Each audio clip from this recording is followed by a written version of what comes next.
أصدقائي مساء الخير عليكم، تحياتي ليكم، أهلًا وسهلًا بيكم.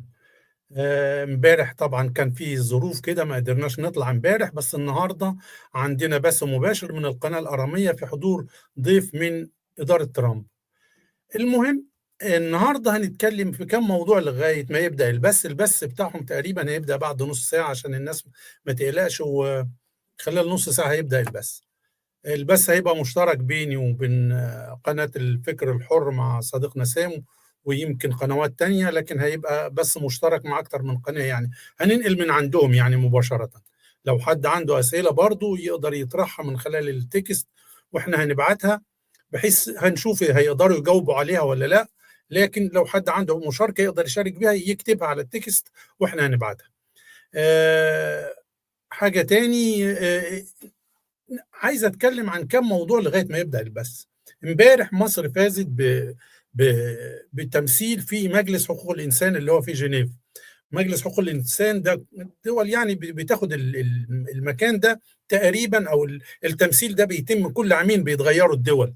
في مجموعه من دول 47 دوله اللي موجودين في المجلس، 13 من افريقيا تقريبا و13 من اسيا وسبعه في اوروبا وبالتالي 8 في الكاريبي يعني. اهلا يا باشمهندسه، اهلا وسهلا بيك، اهلا بكل الموجودين، واهلا بكل اللي كانوا موجودين، الاستاذ سامح والاستاذه جليله وكل الناس الموجوده، اهلا بيكم. زي ما بقول لكم مجلس حقوق الانسان اللي في جنيف وده تابع للامم المتحده، مصر فازت بتمثيله، ودي تاني مره في عهد السيسي مصر تفوز بالتمثيل عن افريقيا. افريقيا بقول لكم يعني المجال واسع لان 13 دوله، هو يعني مش مهم قوي، بس برضه لاهميته ان الدول اللي هي المفروض فيها قمع ولا فيها انتقاص لحقوق الانسان لا تمثل، لكن عاده بتمثل، يعني ما بيمثلش حاجه كبيره. لكن المهم يعني عايز اقول لكم في الوقت اللي مصر بتعمل كل اللي بتعمله في الاقباط ده، وبعينهم بيختاروها في مجلس حقوق الانسان، طبعا بتتدخل عوامل كتيره جدا.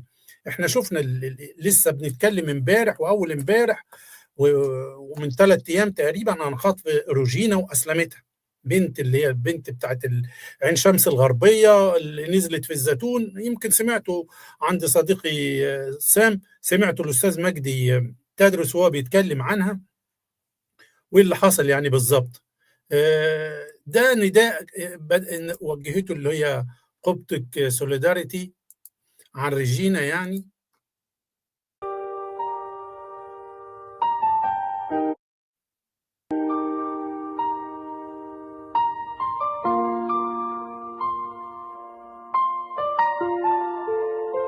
بنتي من يوم 9 ما جاتش.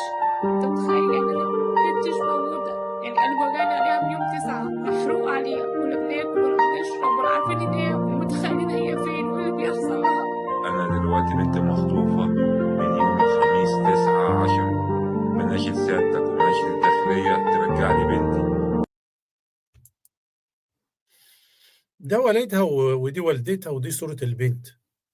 البنت يوم 9 اتخطفت، أول امبارح تقريبا أو أول امبارح طلع خالها في واتكلم إن الأمن متعاون والأمن بيدور، وزي ما قال قبل كده الأنبا بولس أسقف حلوان اللي أنا نزلت لكم فيديو ليه مرة في عيد الميلاد 6 يناير 88، وهو بيقول لك نروح واتكلم، قلت لكم قدام إسماعيل الشاعر اللي هو بقى بعد كده نائب مدير أمن القاهرة، كان أيامها نائب مدير أو نائب المأمور بتاع حلوان، واتكلم قدامه واتكلم قدام كل القيادات وقتها إنه نروح نسأل على الولد ولا البنت، والأمن يعمل نفسه بيدور على البنت ولا الولد، والبنت ولا الولد مخبيينها جوه عندهم.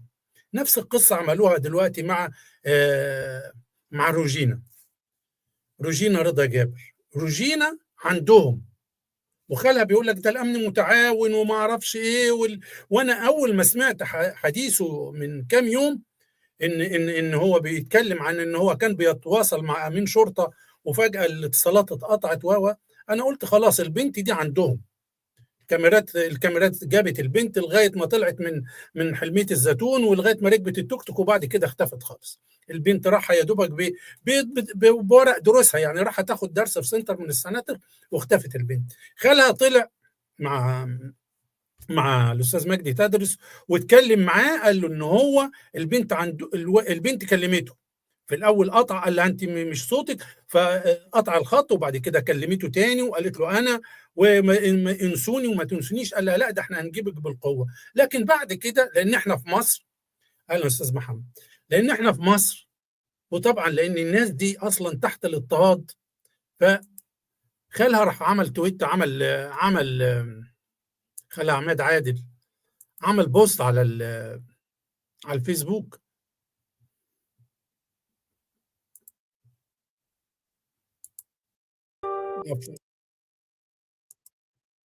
ده البوست بتاع خالها، اقرا معايا كده.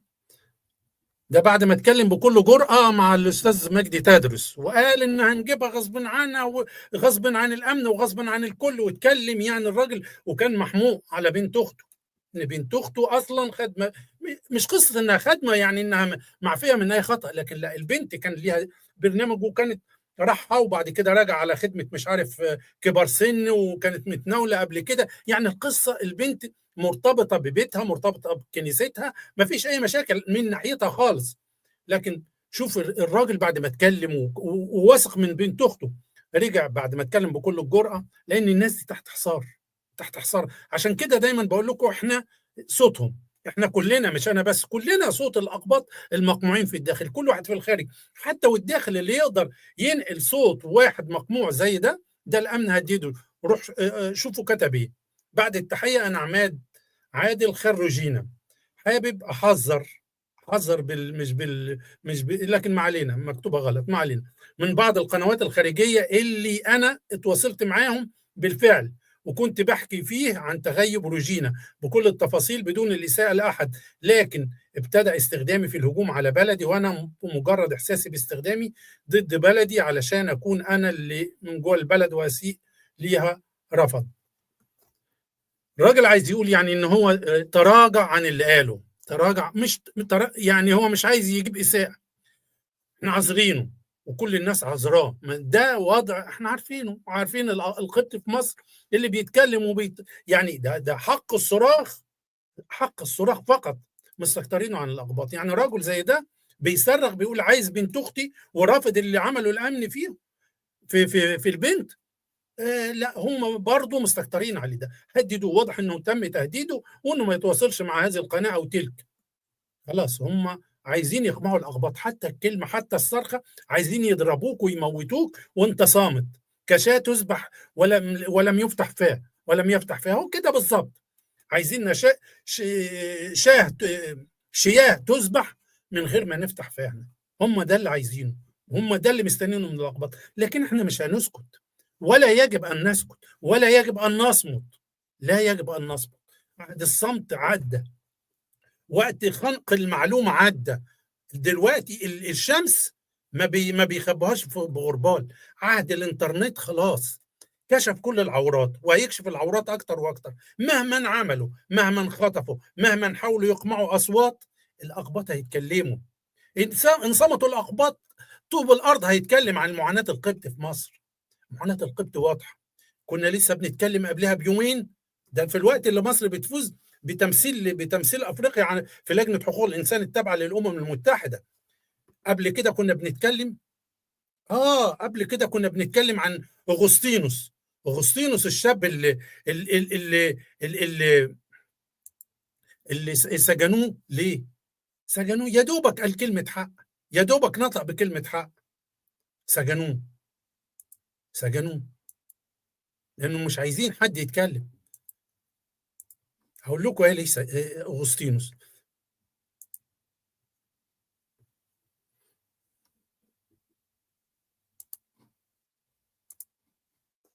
الروح القدس الآن واحد أمين. المسيحية انتشرت بالتبشير، أما الإسلام فانتشر بالسيف، ولولا حد الردة لما بقي الإسلام.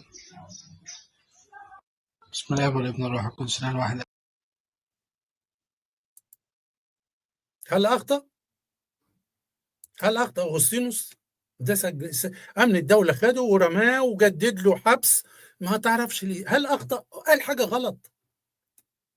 كل اللي قالوا ان المسيحيه انتشرت بالتبشير والاسلام انتشر بالسيف، وده كل مشايخ الاسلام، كل مشايخ الاسلام وكل المسلمين عارفين ان المعلومه دي ودي صحيحه، ولو حد بيرفضها بيقولوا له انت خارج المله وخارج الدين، كله بيقول كده. قالوا القرضاوي وغير القرضاوي كلهم ده بقول لكم لما حاول نبيل له ابيباوي يعني يبقى كاثوليكي اكتر من البابا ويدافع عن الاسلام اكتر من المسلمين انفسهم، ويقول لك الله يرحمه يعني مكان ما راح، ويقول لك ان لا عايزين نسميها مش غزوات، عايزين نسميها الفتوحات، قالوا له روح العب بعيد اسمها الغزوات الاسلاميه. فلما ولد زي ده يطلع ويقول حاجه زي كده ويسجنوه، يبقى مصر لا تستحق انها تبقى في مجلس حقوق الانسان. لما واحد زي سعيد ابو مصطفى عشان عابر من الاسلام للمسيحيه غير دينه، قالوا له يا تقعد ما تتكلمش، تبقى ملغي كده من الوجود، يا اما نسجنك. ساجنينه بقاله من 15/7 لغايه النهارده، ادينا دخلنا في 3 شهور النهارده، وبيجددوا له كل 15 يوم. ليه؟ لانه يا دوبك ما اتكلمش ولا عمل حاجه، ده طلع كان نفسه زي ما كتب الاستاذ سعيد فايز على صفحته المحامي، طلب من سعيد فايز ان هو عايز يطلع اوراق او عايز يتجوز وعايز يسافر وعايز يعمل. لا، هم عايزين الناس تفضل في النفاق، عايزينه مسيحي ولا بس ما يقولش انه مسيحي، يفضل منافق انه قدام الناس مسلم. المسيحيه دي بينه وبين نفسه بعد ما رجع من روسيا. بلد عايشه في النفاق، وعايزه الناس تفضل طول عمرها في النفاق. دي مقاسي، كل يوم بنلاقي مقاسي، كل يوم مقاسي شكل. التراكمات دي بتزيد. عندنا عم صبري خلال ايام، عندنا الكنيسه اللي كنت بتكلم عليها من كام يوم واجلوها، كنيسه رشيد، كنيسه السيده العذراء برشيد، كنا لسه بنتكلم عليها منذ ايام برضه، واجلوا قضيتها بمطوحه في الاخباط، واحد يروح يهدي كنيسه. وصلت ان واحد يروح يهدي كنيسه، تخيلوا. ايوه، هدم كنيسه رشيد. اللي بيصلوا قدام ده بيروحوا يصلوا قدام اعتى المساجد، اعتى الجوامع في اوروبا. يعني ده انا لسه شايف من شويه فيديو نزلته على صفحتي، لما تشوفوه تستغربوا على اللي بيحصل. ازاي؟ ايه الناس دي؟ ايه الناس دي؟ ايه الناس دي؟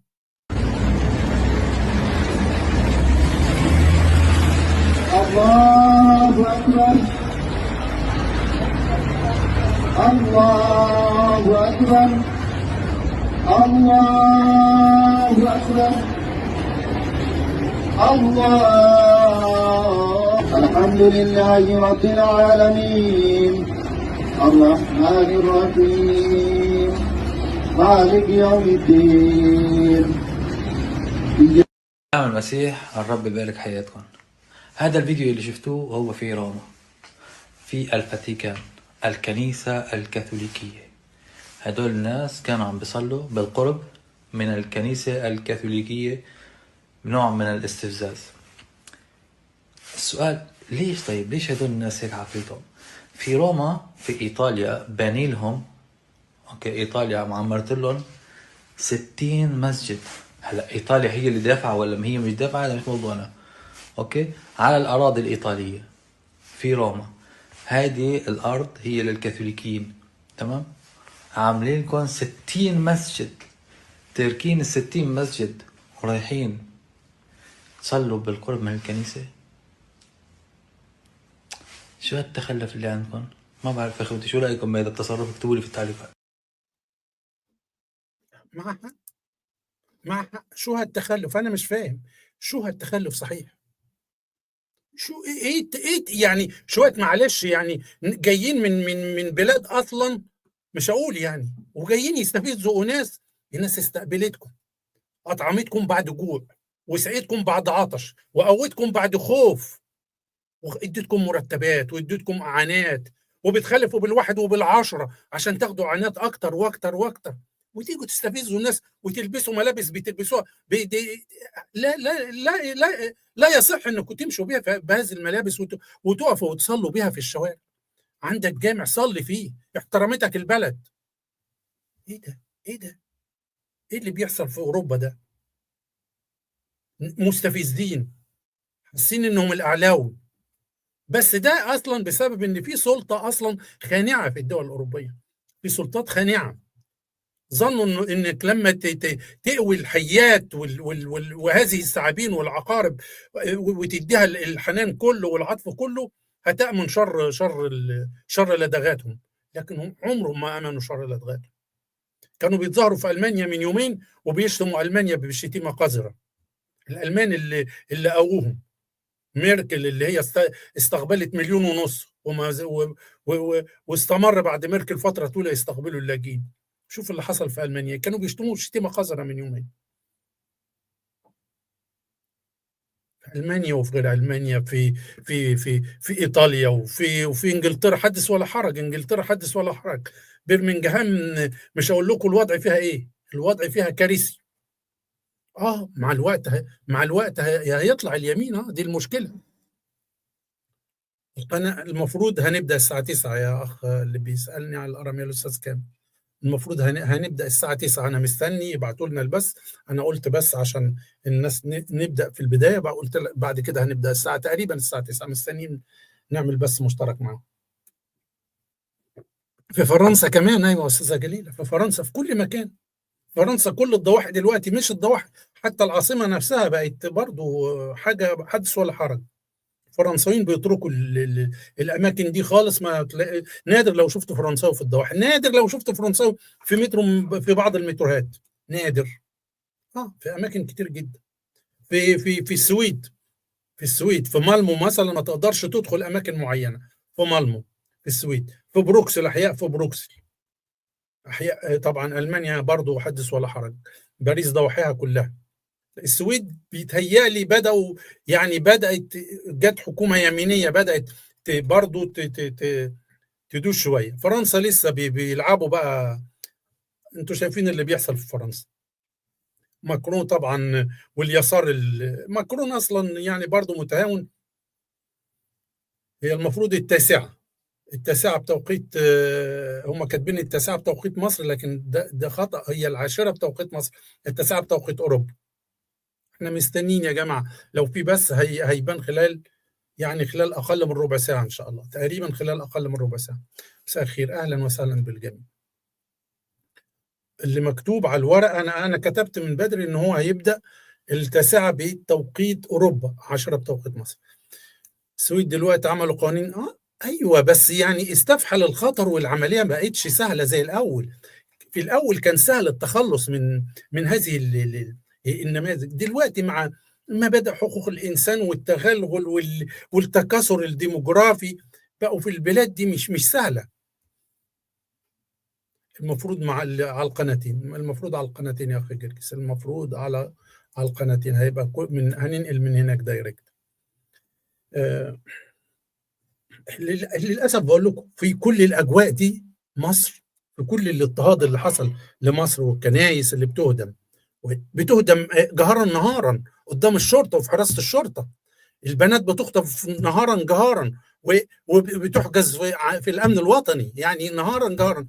ده كله بالظبط يا أستاذ محمد. ده بيحصل ده كله في بيحصل ده كله، ومصر بتفوز بعضوية لجنة حقوق الإنسان، مجلس حقوق الإنسان اللي هو التابع للأمم المتحدة. الاضطهاد الزايد ده اللي هم عايزين ينفسوا عن شعب. ما هو القصة قصة تنفيذ، وقصة مجموعة ضباط ومجموعة في الداخلية. مش مجموعة، هو الغالبية دلوقتي شايفين هم الأعلام، وبينفسوا في الأقباط على أساس الأقباط دي الأقلية المسالمة اللي ما يحصلش حاجة لما ننفس فيهم غضبنا، لما نسيب الشعب يهاجم شوية أقباط، لما نسيب الشعب يقتل شوية أقباط، لما نسيب كنيسة تدمر، لما نسيب بنت تقتل. بالنسبة لهم ده عادي. ده عادي جدا، ما يحصلش حاجه. لما بالعكس احنا بننفس عن الناس والناس تبقى مبسوطه. اغلبيه الاقباط بقى القبط محاصر ما بين المطرقه والسندان، مطرقه الدوله وسندان الشعب، الاغلبيه المتطرفه. بس ده مش هيستمر كتير على فكره. اللي حصل ايام مبارك ممكن يتكرر تاني للاسف، ومفيش حد بعيد. مظاهرات اللي هي بتحصل في المغرب دي، اللي هي جيل صندوز زيت، ولا زيت صندوز ذات 112 دي ممكن تحصل في اي دوله. لسه امبارح امبارح على فكره كانت المظاهرات دي برضو مستمره في دوله اسمها مدغشقر، جزيره مدغشقر اللي هي شرق افريقيا، شالوا الرئيس من هناك، والجيش رجع خد السلطه. وفي المغرب قالوا انهم هيرجعوا للمظاهرات تاني من يوم السبت اللي جاي، لان خطاب الملك الاخير ما لباش مطالبهم. فما ما تستبعدش حاجه عن القمع الزايد. القمع الزايد ما بيؤديش غير يبقى في فوران، بس انت كاتم عليه، بتحاول تنفس شويه شويه وتخليهم تنفس ناحيه الاغباط، لكن مع الوقت مش هيقبلوا التنازلات دي، هيطلبوا اكتر واكتر. انت فاكر ان تنفيذ هنا وهنا، وخطف بنت هنا، وهدم كنيسه هنا، واضطهاد قبط في عمله هنا، والقبض على واحد صاحب شركه مثلا ناجح في عمله زي كوكو ده مثلا، ولا حبس رجل مسيحي عشان تهدم سمعه مدرسه زي عم صبري، كل ده تنفيذ. بس مع الوقت لما الضغط بيزيد ممكن تنفجر الاوضاع. احذروا من انفجار الاوضاع، ممكن الانفجار الاوضاع يحرق الاخضر واليابس، احذروا من هذا. ما تفضل الكتمه دي. الحريه تخلي البلد في انفراجه، الانفراجه اللي كنا نتمنى. انا كنت اتمنى اللي شفناه امبارح، لازم بس مين يقول لهم يا استاذ؟ انا كنت اتمنى اللي شفناه امبارح ولا اول امبارح في موضوع ترامب وصل، والزخم اللي حصل، وصول ترامب ووصول كل الرؤساء دول، ومؤتمر جميل وحلو وتوسمنا خير، ان احنا خلاص ننسى التراث العافن ده، تراث اضطهاد الاقباط والتضحيه بالاقباط، ننسى كل هذا في سبيل ان احنا نبدا من جديد، دوله جديده، مناخ جديد.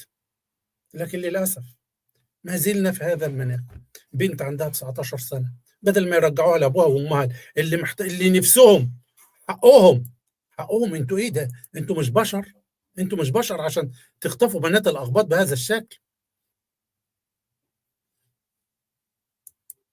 تبكوا الناس ليه؟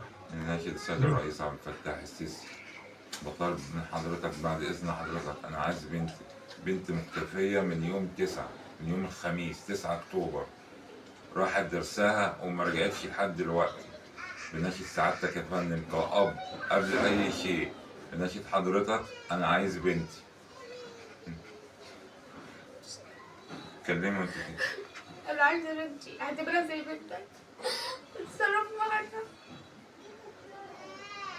بعد إذن سيادتك إحنا في حالة صعبة، بنناشد حضرتك كأب قبل ما أكون رئيس. أنا عايز بنتي ترجع لي، أيا كان، ترجع لي ميتة ترجع لي صاحية، أنا عايزها بعد إذن حضرتك، وبعد إذن السادة المسؤولين، وبعد إذن الداخلية، بعد إذن القوات كلها. أنا عايز بنتي حتى لو جثة، أنا عايزها. يعملوا ايه اللخبطه اكتر من كده؟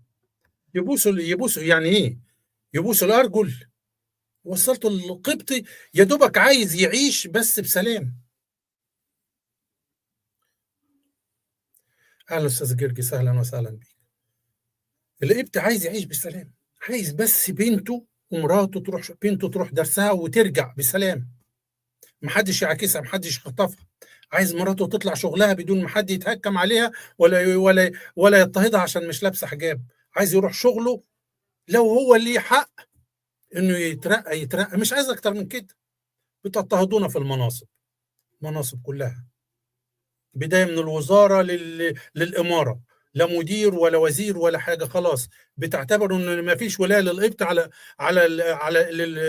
للقبط على المسلم، خلاص بتنفذوها. كانت زمان، كان ايام مبارك لنا وزيرين، منهم وزاره الماليه، ودي من الوزارات السياديه، كان واخدها يوسف بطرس غالي. وكان وزير تاني شؤون شؤون الدوله الخارجيه ايام يوسف بطرس غالي. بعد كده شؤون المهاجرين، او وزير البيئه، او ايا مكان. وبعد كده بعد ما حصلت الثوره لقينا 3 وزراء مسيحيين، قلنا كويس، منهم وزاره السياحه لما خدها مكرم عبيد، مش متذكر اسمه، لكن ما علينا. حصل ده وتوسمنا خير، وقلنا دي وزاره والاقباط هيبقى لهم تمثيل، ويمكن نوصل زي ما كان قبل ثورة يوليو، قبل ثورة العسكر، لما كان في واحد اسمه صليب كان وزير دفاع، صليب باشا سامي، لما كان ويصا واصف كان رئيس البرلمان، لما كان يوسف بطرس غالي ولا قصدي بطرس باشا غالي كان رئيس وزراء، ولا يوسف وهبة كان رئيس وزراء، كانوا مسيحيين وما كانش في تفرقة ما بين المسيحي والمسلم، كان المسيحي لو له حق كان بيوصل. لكن لقينا في عهد السيسي بعد ما بدأ بوزيرين، بعد كده اقتصر الامر على وزاره واحده، ووزاره مش هامه، ده وزاره كده، وزاره وزاره شؤون البيئه، ولا مش عارف وزاره شؤون ايه، مش وزاره يعني، ما الوزاره مش نبيله مكرم، لا انا كنت اقصد اللي هو حد من آل مكرم، بس مش نبيله مكرم، لا الرجل مش سيده. تدهور الامر، ما فيش ولا وزير دلوقتي مسيحي. تدهور الامر لدرجه ان في واحده ست في بني مزار عينوها مديره مدرسه، قامت مظاهرات ضدها. تدهور مكرم عبيد، هو ابن مكرم عبيد، ابن مكرم عبيد، بس مش حاضرني الاسم دلوقتي. ابن من ابناء مكرم عبيد، نفس العيله يعني. تدهور الامر لدرجه ان السيده اللي هي محاسن لؤى بيتهيألي، اللي هي كانت هتتعين في النيابه الاداريه او رئيسه النيابه الاداريه، شالوها وشالوا المهندس اللي هو بالظبط مكرم عبيد من ايام لا ده من قبل كده كمان. مكرم عبيد ده اساسا اللي وصلنا لما نحن فيه، يعني اللي بيقول لي مكرم عبيد ده مكرم عبيد اللي قال لك انا، لا ده مكرم عبيد قبل كده، هو مات في عهد عبد الناصر بس ده من قبل الوزاره. مكرم عبيد اللي كتب الكتاب الاسود ضد النحاس باشا وقال لك انا مسلم وطنا ومسيحي دينا، ده اللي دمرنا، ده بدايه الخوزاء للمسيحيين يعني، عفوا يعني، ده اللي بدايتهم يعني، باول البدايه، ده اللي قال لك انا، اللي قال لك انا احنا مسلمين وطنا، وجوم الذميين بعديه يكملوا بقى ويقول لك احنا مسلمين وطنا ولغه وما اعرفش ايه، ويمشوا على النفاق اللي استمر بعد كده. هو بدايته كان مكرم عبيد.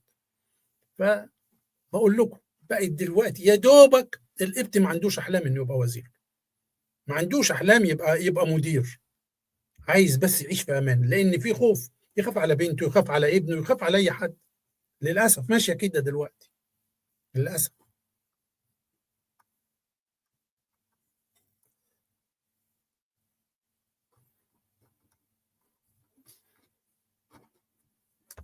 ليه بتبقى اقصى حلم بالنسبه له انه يعيش بامان في البلد دي. القبط اللي بيتكلم زي طالع يدافع عن بنت اخته، يعني طلع قال كلمتين، قال هجيبها غصب، يعني هنجيبها على طول اتهدد الراجل، تراجع على طول. ازاي تقول كده؟ ازاي؟ مش من حقك. طلع يعتذر ويقدم كل سبل الولاء،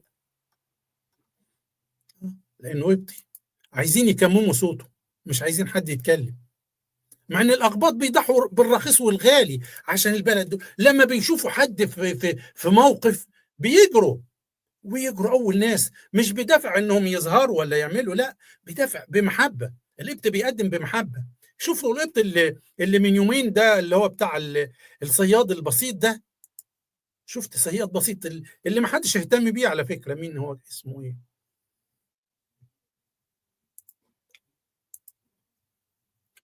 عم مخيل. احنا كنا جينا عند قطع منجبات ودينا شويه ناس منومين، عموس لقينا عيال كثير على وش الميه، نزلنا نطلعهم، جيت قلع جلبيه وجيت ناطط نطلع العيال كثير. جلبيتي كان فيها اكثر من 20,000 بس مش فاهم عادي. انا سبوبتي كنت رايح اجيب سبوبتي في سما طبيعي بلد بس، وفي ناس انقاذ الارواح وفي عيال كثير من حدود 10 ل 12 نفر 13 نفر. حاجه زي كده. اكتر ما عرفش، انا ما كنتش دريان. انا اول ما شاف الموقف اول ما شفت الموقف على طول انا نزلت بس على يا فضل طول. الشكواح يطلع. ما كنتش اعرف عدد العيال دي كانت ايه. عمايل ايدي في التروسيكل طلع، عمايل ايدي في التروسيكل طلع. عيال كتير يعني من عزب واحد. شامت من جوع بني حسين كله ونجا سب ونجا عزيان بني حسين. بس يعني ايوه ظبطوا لهم الطريق وعاملين لهم مواصلات ويشوف رفاق الطريق الضيق هناك. الطريق يا صالح الاسفلت المكسره.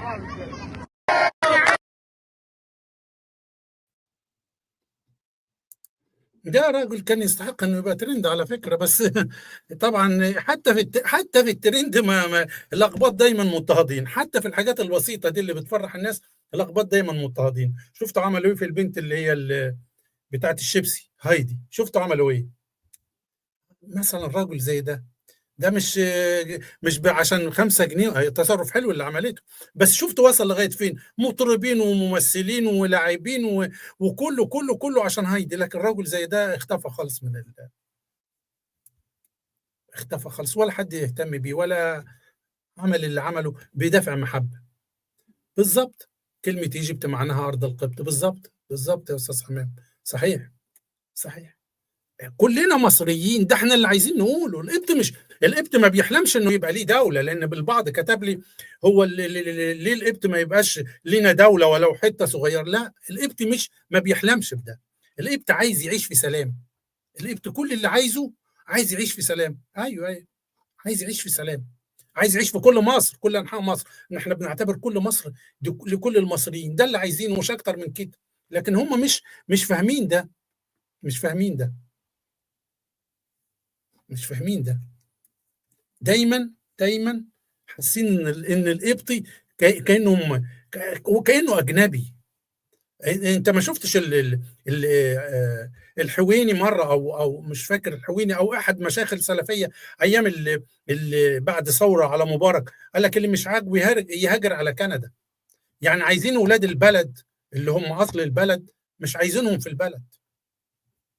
احتلال، أسوأ احتلال على مدى التاريخ هو الاحتلال العربي. هو الوحيد اللي قائم، وهو الوحيد اللي هو استئصالي. استأصل اللغة، استأصل اللغة القبطية، استأصل الأقباط، ذبح في الأقباط، خطف نسائهم وسبى نسائهم، ولسه بيسبوهم لغاية دلوقتي للأسف. اللي بيسألني على البث، احنا يا جماعة هننقل دلوقتي، يلا شوف نترك قناة.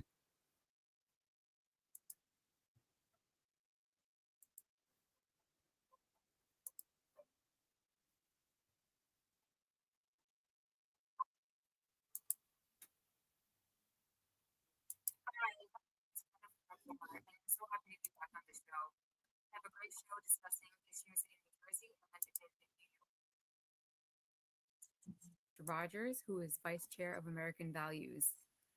I'm so glad to be back with you again. It's been a while, but I'm glad to be back. Thank you, Dr. Rich. We also have the rest of the crew here joining us, and we have all the people from the last few shows that we've done with you guys. And thank you for having both Dr. Rich and I here today. Thank you for having us. So I think we should just jump right into it. Last year we saw that we had such a huge election, and I feel like we're always on here talking about this is the big election, this is the big election.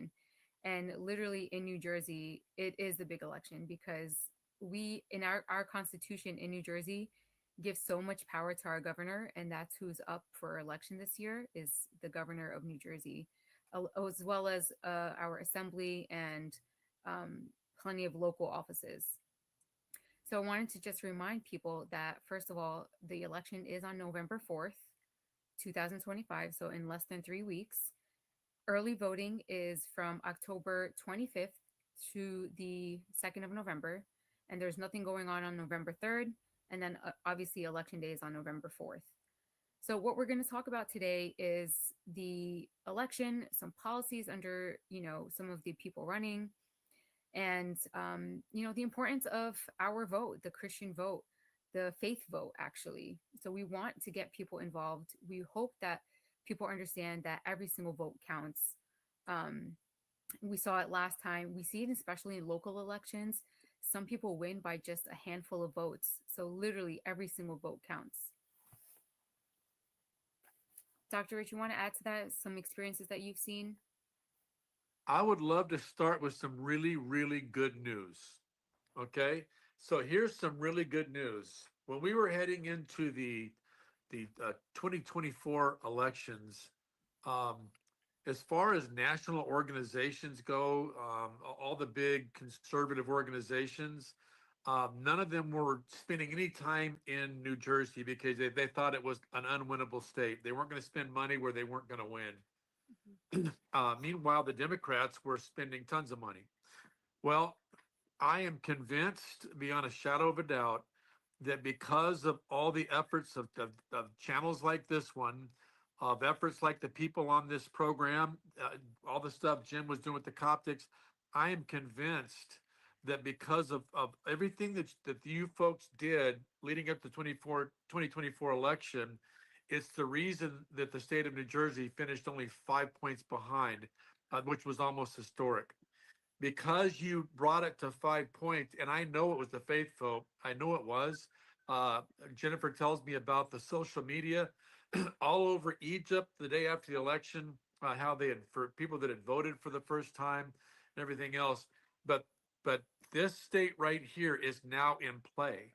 So all those major national organizations, they're in your state. They've been in your state for several months. They're all coming to your state right now. You're receiving help from places that you've never received help for, all because of all the hard work of this television network and other networks like it, and all the boots on the ground and all the efforts you folks had leading into the 2024 election. You brought it close enough to make it a battleground state, and congratulations for that. As we head into this 2026, this fall, here in 2025 in New Jersey in particular, the rest of the country will be in 2026 with the midterms. Literally, I mean, literally, it is a turnout election. Whether you're Democrat or Republican, whatever side turns out the most people, this isn't a hearts and minds. This isn't a, we got to get out there and try to get as many. No, people have pretty made up their mind. Most of the people they're going to register. It's too late to register right now after today anyway. But this in the midterm elections, the turnout tends to be so low that if either party, if their people just half of them just showed up, they'd have won by a landslide. And so the biggest thing I want the faith community to know in New Jersey is that your vote matters in these elections more even than it does in the general elections. Because literally, if just half of us turn out, that there's just half the people, there's victory there. And so the one message that I told Jennifer in the state of New Jersey, especially in the Coptic and the Orthodox faiths there that are there, the goal is this: those that voted last time, please vote again when early voting starts or at the poll, number one, and number two, bring a friend. Yeah, that's the two goals. Yeah, I think that we came so close, and I do remember people even telling me that they didn't get a chance to vote.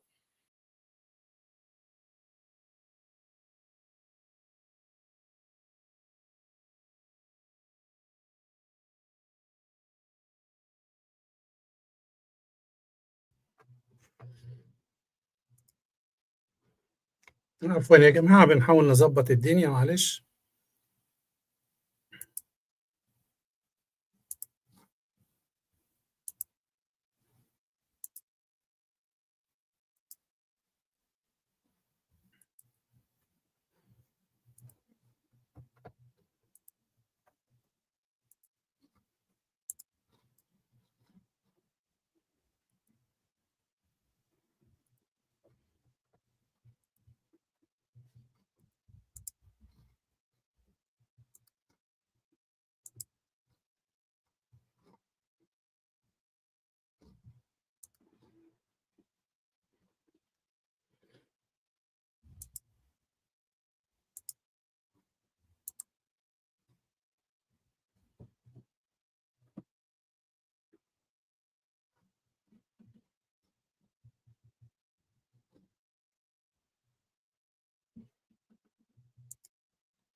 people, but churches help people get to the polls. Put them in vans, put them in buses, whatever they need. Help them get to the polls, or teach them how to vote early, because the faith vote will decide what happens in New Jersey. I'm convinced of that. Amen. I also wanted to add that we as community need to understand these people who we are voting for. We need to understand that this Mickey Sherrill, she's completely endorsed Mandani, who's the socialist.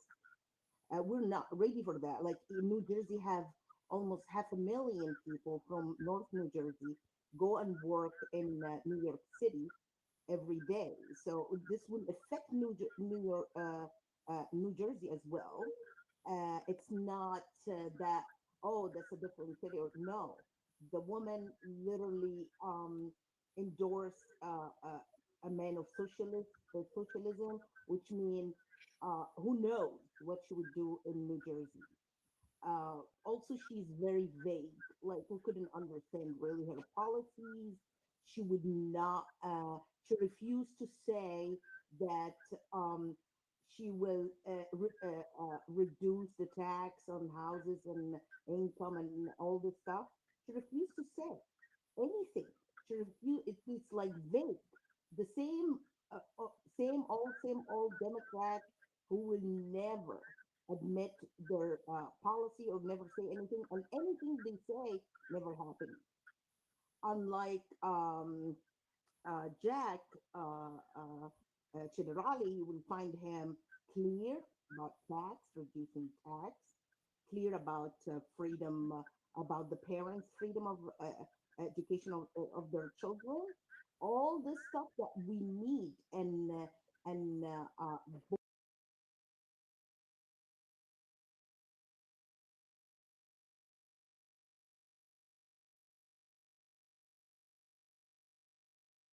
boys and girls bathroom and boys and girls sports, all stuff that actually touches us and touches our faith day, and it touches our children. Also is good with business like entrepreneurs and all this stuff. He's very good because he himself is a businessman. So we can tell through his policies that he will make New Jersey better, way better than it was, and changes all the bad policy of the old administration. Yeah. You know what I always tell people is to ignore what they hear on TV, and ignore like commercials, and ignore like the news and things like that, and just go straight to the source and go to what their platforms are. Go to each candidate's platform, look at what they stand for, look at the policies that they're proposing, and then vote your values. Vote that way. Because if you constantly listen to the radio, the news, and the commercials that both sides are proposed, like out there advertising, it just becomes like a lot of noise, and you don't know who's lying and who's this and who's that. You have to go to the record. Both of them have both candidates in New Jersey, at least, have a record of voting a certain way, because they're both elected officials. So you just have to go to that and look at that and see what your values align with. And Jennifer, because you have nothing to say, like the same Democrats, how they act, she have nothing to do other than defamation of Jack by lies with no proof. That's why Jack starts to sue her, because Yeah, I it's think all Jack lies. took action against her, took legal action against her for the last comment she made in the debate. Yes, So I do believe that there's some legal action going on there. because he never did that. It's all lies, and she will be like charged for this, because no one accused somebody of killing tens of thousands of peoples and all that nonsense. That's all they do. It's the fascism that they keep spreading. They calling us fascists, yet they acting this way, calling people killers, fascists. So they lead them to their death, like Charlie Kirk, like all these people that this is their agenda. what they do? Accuse you Yeah, by they want to win by bringing people down. Like they don't do not something good, bringing but people see, down. I'm less worse than my opponent. So they do this and this and this. Like Jack Shitterali, he's just like a publisher for pharmaceutical companies. He's not like a medical professional, and she blamed him on like the killing of tens of thousands of people who take these drugs. He didn't make the drugs. He's not like the doctor that prescribed the drugs. They just wanna like attack their the opposition just to win by doing this, by defaming other people. It reminds me also with Kamala Harris when she didn't have any plan. She didn't have any plan to improve anything, but she was just relying on attacking Trump. And the same thing is happening from Mikey Sherrill. She's trying to attack Jack just to be a winner. And she has another scandal, and she was blaming him for something that she already got like money for it. She got like 25 million for You mean the stuff? from pharmaceutical companies. Oh, Yeah, and you mean the she attacked mhm. Jack just to like take it out of her shoulder and put it on Jack. It reminds me with something somewhere else, but I'm not gonna go into Islam now. But yeah, she takes it from her shoulder and put it on Jack's shoulder, and she dares to do that. And I mean, we've when seen they this. asked her like about the taxes, 1 second, I was just because I heard her saying this. She was saying to people of New Jersey, if you are good, you would take like the higher taxes. Oh my gosh. She said it may cost you an arm and leg, but if you are good, you would go for it.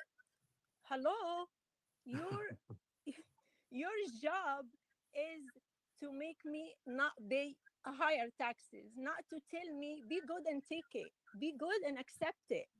No, you're hired to make it lower. Like this is in Jack's plan to lower the taxes, but she's doing the Mhm. opposite. Like, and also, to be honest, I don't care about all this stuff. I know like taxes could go up and down, prices can go up and down, but as a Christian, as a child of God, I don't accept what she is gonna bring to New Jersey. Like what Jedediah just said about like protecting our kids, they're not gonna protect our kids. They will allow a lot of bad values that against our Christian values. If someone is doing this, I would know that this person is not good for us. We need to implant our like the values from like the Bible into our life. If someone comes with different morals, different teaching, different laws, I would not accept it. So this is like the most important thing that I care about when I pick like the person to represent me in my state. Thank you. 100%. It's about the values. I don't, Jennifer, I don't know if you have a palm card with you, but it's about the values. When we travel around, when Jennifer travels around, we have on a card, here's the 10 values facing Americans. Here's the 10 values facing you. Where do you line up on these values? Because where you line up, and that's how you should vote. And we have those values, and Jennifer can get those to you, those palm cards. We have them in Yeah, we have thank them in you. We Arabic. do have like We have a lot of we have foreign language ones also. I just wanted to say that, um, especially about the school board in New Jersey and of course New York, you have to wake up because now we reaping what we saw. What all the Christians in New Jersey and New York that sit on their couch didn't go to vote, thinking, we are not for politics and like you have to wake up. Really, if you call yourself a Christian and choose not to vote, you're lying to yourself. How can you claim to follow Christ and yet leave your own children in the mouth of Satan to be devoured by his deceitful doctrine?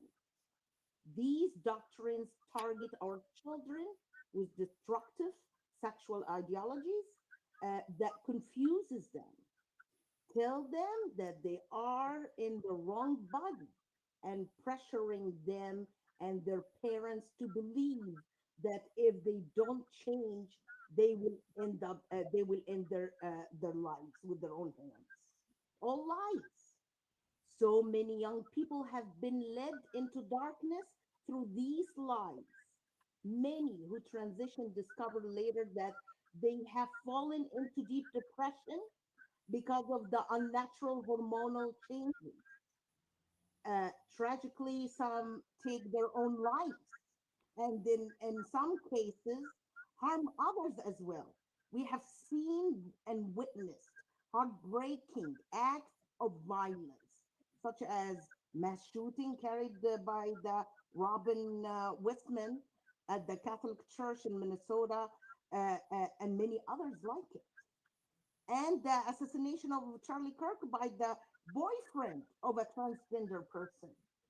All this nonsense, we reaping what we did with our own hands. We need to wake up and change it. The truth is, we are reaping what we have sown, and what we have sown is passivity. Many Christians say we are not into politics. We are Christians, but how can you say that when politics directly affects our children and our faith?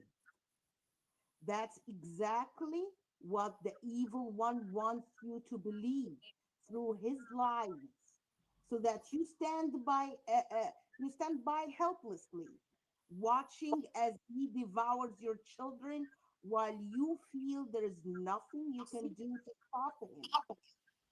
Throughout scripture, God, God's people were active in shaping nations and guiding leaders. Daniel served in government. Mordecai and Esther influenced a king to save their people. Joshua and Moses led God's people with courage and conviction. Joseph ruled Egypt with wisdom and righteousness. Even John the Baptist boldly told political leaders what was right in the eyes of God.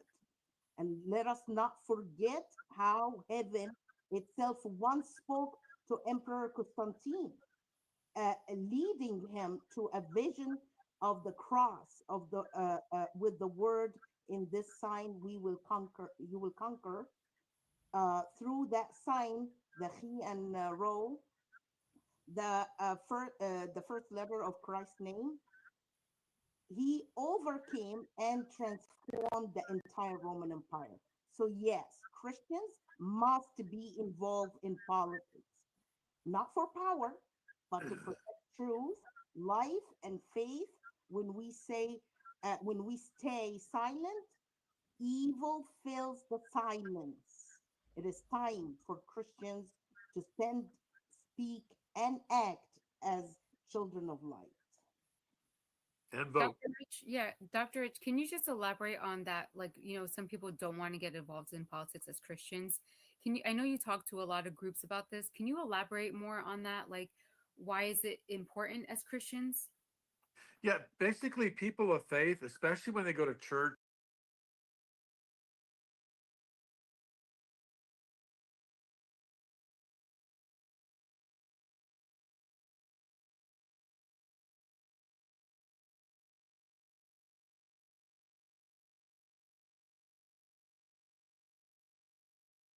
I mean, the surveys show this, the studies show this.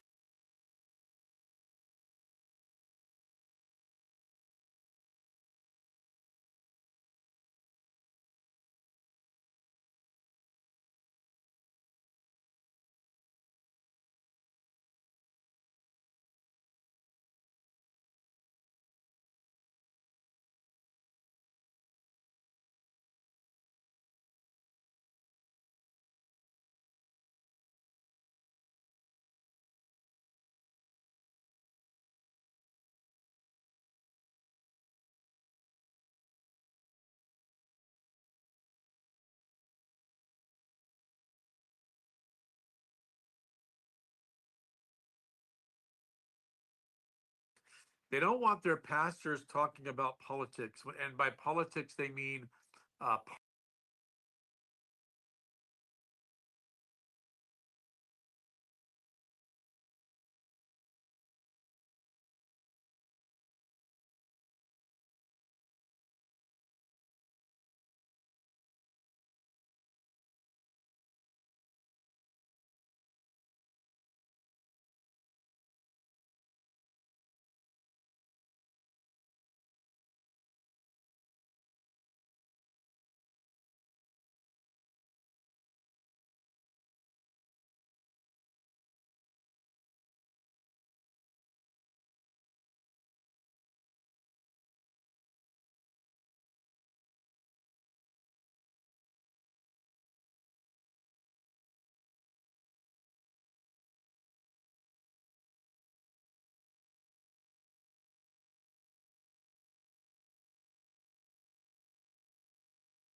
parties, politicians, and personalities. They don't want to hear about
Donald Trump from the pulpit. They don't want to hear about these kinds of things.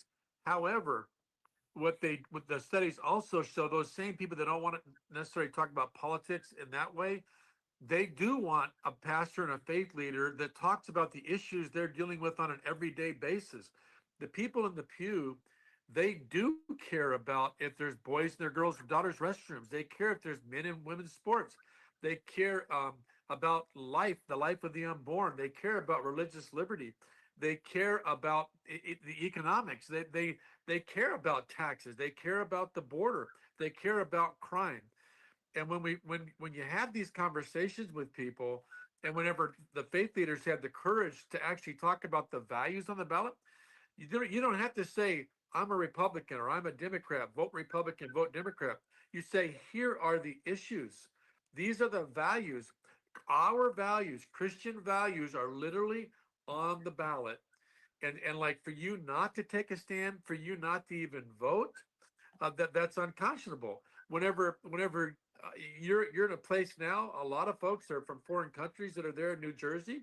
They have the right to actually have a voice because we're a democratic society and a republic. And so for them not to even exercise that, but when they just think about politics, they're able to just not don't have to worry about it. But whenever they understand, and this is our job in the media, this is the faith leaders' jobs, it's our jobs, and we're talking to our friends to show them, I'm not here to try to sell you on a person or a personality or a party. I'm here to say these values, these are kitchen table values that are going to affect your family, your kids, and your kids' kids. However you feel on this, vote that way because the sides have never been further apart. It's not like, well, maybe there is no middle ground on abortion. There's no middle ground on just how many boys in a girl's restroom, how many men in women's sport. There's no middle ground. And so people know where they stand, and the way that they have a voice is through voting. And so I can't emphasize it enough. That's why I went to Jennifer. I said, Jennifer, we have to get back on that television program there in New Jersey or the podcast. And she said, okay, I'll get us back. I've been asking her for a couple of months. I said, hey, we got to get back on there because we have to encourage the people of New Jersey to know you came so close uh, to your state being one. And now you have lots of help. You lost narrowly before, and the inches that are needed for your side for that to happen are all around you, but only if people will get out and vote their values. Yeah. I just wanted to say that as to go back to, I think either to Divine Love, or I'm not sure who said this, but some opponents are starting to panic now, and that's why they're starting to make up stories. So that's why I want us to focus, and even like when you're about to vote, a lot of people already voted by mail, but we got to pray before we vote, and I think that's really important. Like I literally will do the sign of the cross, and I'll just go in there and I'll be like, this is a decision, this is my decision, and God gave me this decision. God gave me a mind. He gave me a mind to do the research and not just follow blindly what people are telling me to do, but it's my decision, and I'm going to be judged on that decision, and we will be judged by these decisions. Now, Yeah. I did want to start going into the issues because I know a few people already mentioned some of the issues. Dr. Rich mentioned, the sanctity of life, which is such an important issue, especially in New Jersey, where, we're competing with California on having the most abhorrent laws on abortion. Here we have something called the Reproductive Freedom Act in New Jersey, and it was passed a couple of years ago. And it literally, you can kill a baby up to 9 months. And I mean, I can't even imagine this is happening in our state with so many people of faith here. Like we have hundreds of thousands of churches in New Jersey. Why is this happening? Why is this allowed? So this is something that we can push back a little bit. Both candidates have proposed their policies on what they believe the sanctity of life is, and one has a very it has closer to the current Reproductive Freedom Act, and one is steered a little bit further away. But our job is to look up these policies that each candidate has proposed and say, how can I vote for this, and how can I say that, oh, this is aligning with my values. I mean, even not only about the baby in the womb issue, but even like with ageism, we have this thing where we're now seeing that some legislators are proposing that we, end the life of, I think it's called assisted suicide. It's euthanasia, yeah. Yeah, euthanasia. And I think that this it's both sides of the aisle. It's sanctity of life, period. It's not only about a baby or this. It's about all humans, all of our people, and we shouldn't just let them die, or we shouldn't. And literally we're choosing this because we're choosing the people who are making these laws. So we're saying it's okay. Exactly. It's like that's what socialist is all about. They don't care about the value of life. Like if it wasn't for President Trump, they would be killing babies up to 9 months.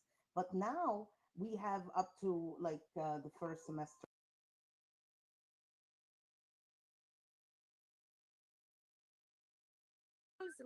With abortion, when was everything was illegal to be in the country. By the way, people get Trump wrong about not having illegals in the country. He didn't say all immigrants. He said illegal immigrants. So he does not hate immigrants. He loves immigrants, but come legally. You are welcomed here, but when you are legally presented in a country.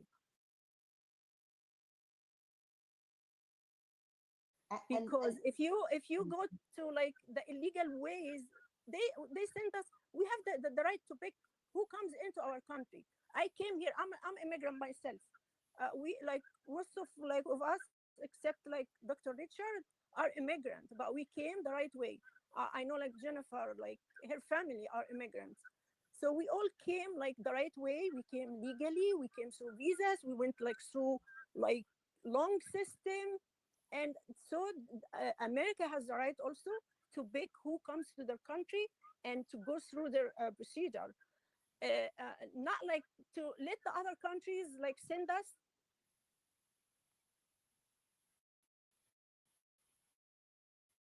I have. Can you hear her, guys? I think we lost. I Oh, think we lost her. I want to say that Mamdani is like records shows a pattern of extreme and impractical policies that would weaken New York City's economy and public safety. But Andrew Cuomo, actually, with his long record of executive experience, has demonstrated the ability of to manage complex challenges um, um, and deliver results. Actually, New York needs strong, steady leadership, not divisive ideology, and Como proven track record makes him a far more capable choice for city's future. So we actually, yes, Como is not Republican like us, but I think he's the best choice. What do you guys think? Like, I don't know, but to me, I think he's the best choice. I know the other Republican guy. I don't know him. I never know what he can do. So that's what I think, but I don't know what you guys would think. Also, like Mamdani's like ideas often create division and confusion rather than peace and progress. Like as Divine told us, like he stand for Hamas. He refused to say Hamas was wrong or anything like that, and he called it resistance. Like what? What a resistance? Resistance against what? And you had nobody occupy your Gaza. Gaza was free. Why you resisting against? So it's all lies. So Um, I think that like one of the biggest reasons, I know a lot of people like who are really young that work in the city and live in the city in New York. And one of the things that they're, that attracts them about Mamdani is that they think that he's going to get them out of a financial disaster. But already we see that his proposals are going to cost the city and taxpayers almost 330 million in just 1 year. So it's not I think that people really need to understand, if you're going to make something free, you have to understand where that money is going to come from. And if you're going to make things, like if you're going to make a bus fares free, then you're going to pay in safety, because that's where all the criminals are going to hang out.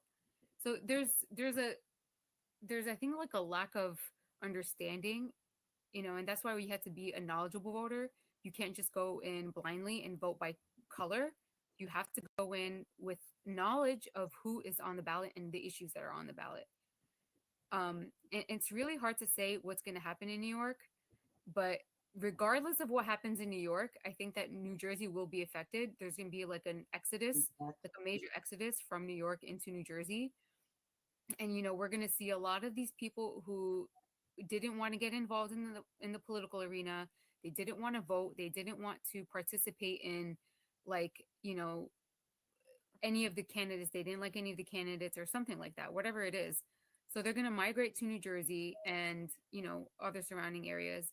And that's going to be a big problem. I mean, I think that we had Jack, he said, oh, we welcome them with open arms. But it really does cause a problem here because these people are not voting. So if they're coming into New Jersey and, they're constantly believing that the same, ideology or the same, voices that are telling them, oh, this is vote this way or vote that way, then it's never going to change. So we need people to get more involved. I don't know how it's going to end up over there. I will say I'm hopeful in New Jersey, but I'm not very hopeful for what happens in New York. Exactly, like because socialism may sound ideal and in theory, but in practice, it weakens cities like New York City.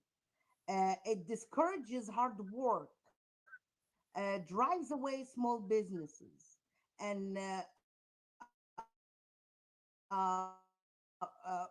and replaces work and make the city prosper. We would not see that. New York City thrives when free enterprise, creativity, and individual responsibility, and encouraged. Not when government control limits success. Our city was built by dreamers and doers, not by socialists. Not by socialist policies that punish achievements. This is very bad, very bad.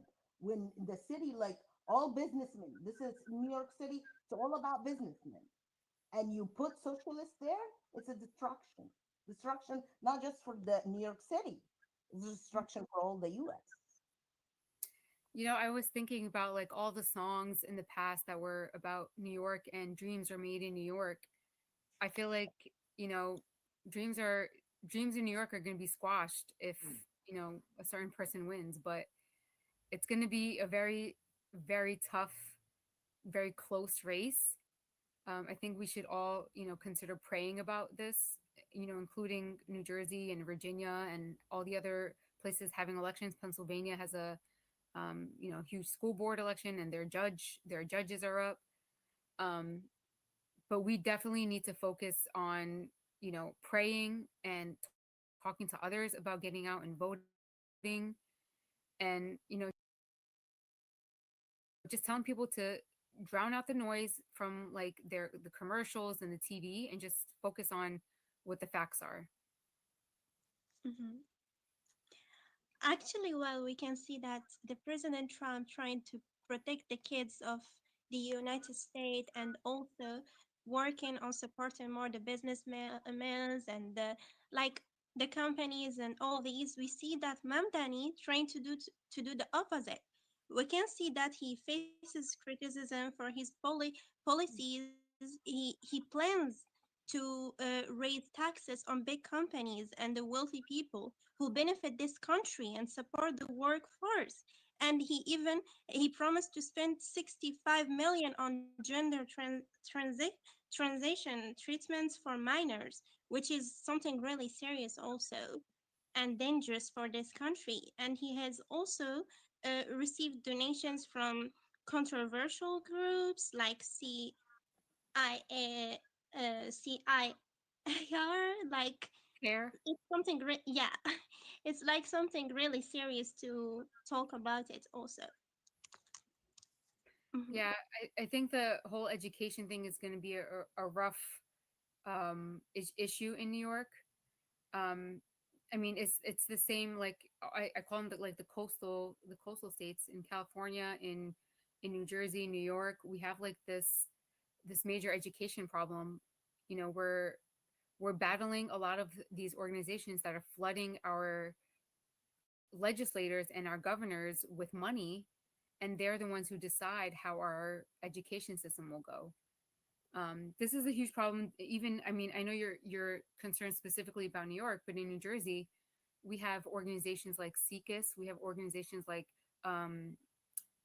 New Jersey. I think it's called Greater Equality or something like that. It's another like 501c3, and we have even the New Jersey State Board Association is flooding our governor and legislators with money. The NJEA, the teachers union, they give all kinds of, you know, like millions of dollars to our governor so they can promote comprehensive sex education or promote a different ideology, DEI or SEL. I mean, I'll tell you my experience, my personal experience of why I got involved was because of a family in my church that who had just been in the United States for not even 5 years, and they had received a letter in the mail from the Board of Education in a city in New Jersey, telling them that they're going to help them and guide them in how to affirm their child's gender identity choices. Now, I don't know how to translate that to Arabic because there is no words like that. There's no, how do you translate gender affirming to a parent who doesn't even know what that means, who's only been in the country for 5 years? And the only reason they got this letter in the mail was because their child, a 5-year-old boy, picked out a pink sticker with ballerina slippers on it. That it was like just like something this big, like a sticker this big, and the Board of Education sent them a letter in the mail helping to help. It was like a guidance letter. It was like saying that this is what we're going to do to help you, like with your child's gender affirming care. Or your child will kill himself. Well, they don't say that, they don't use those words. They're very wise in what they say, but it's just, it's, to me, it's like unbelievable that they put this family through this. And it took 2 years for them to get to resolve it. But they take advantage of the vulnerability of people from different countries, or maybe they live in just more more areas that are like city areas and things like that. So I just remember that, and that's when I decided to get involved. But that's only one circumstance or one scenario. I'm sure there's hundreds of scenarios like this where they're taking advantage of people who don't know what to do, who didn't have a church, who don't have a church to turn to and help them and maybe get them a lawyer like we did. But it's just, I can imagine maybe there's a family out there who said, okay, so yeah, let's do this. I don't know what this is, but let's go for it. Gender affirming. This sounds very nice. It sounds like they're trying to help us.